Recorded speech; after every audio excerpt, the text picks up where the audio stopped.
Hi, I'm Josh and today I'm going to show you how to make paratha. This pan-fried bread is a real treat with any dish, and the crisp, flaky layers create a taste that will have you going back for more. Before I begin, please take a second to subscribe, like the video and click that notification bell. Thanks. A full list of all the ingredients can be found in the description below. To begin, in a bowl, gently mix 2 teaspoons of salt into 450 grams of all-purpose flour.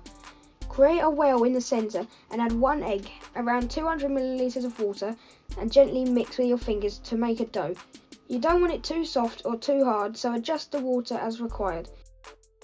Once mixed, cover the dough with plastic wrap and let it rest for around 30 minutes in the refrigerator. When ready, flour your work surface and divide the dough into 4 parts, then roll each of them into balls.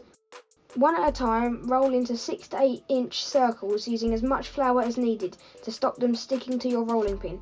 I find it easier to get good circles. If you roll the middle of the dough, turn the dough slightly, then do the same again. Keep repeating this until you have your circle. Make a slit from the centre to one edge. Cover the entire circle with a little ghee, normal butter or oil, then sprinkle with a little flour. And like the minute hand sweeping on a clock, roll the dough circle into a cone shape.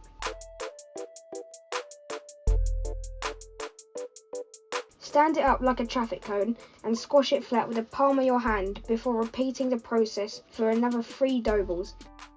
Refrigerate the dough pieces for around 15 minutes, as this makes the last part easier. Finally, roll into 6 to 8 inch circles again and stack them on a plate, applying flour in between the layers.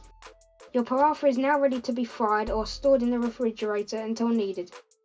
To finish, dust off the flour, add a little ghee, normal butter or oil to a pan and fry on low to medium heat for 2 minutes each side until the layers rise and the spirals start to lift apart.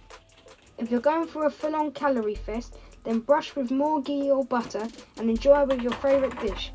Please remember to subscribe, like and hit the notification bell, and check out this and many more recipes on my website at thecurrykid.co.uk.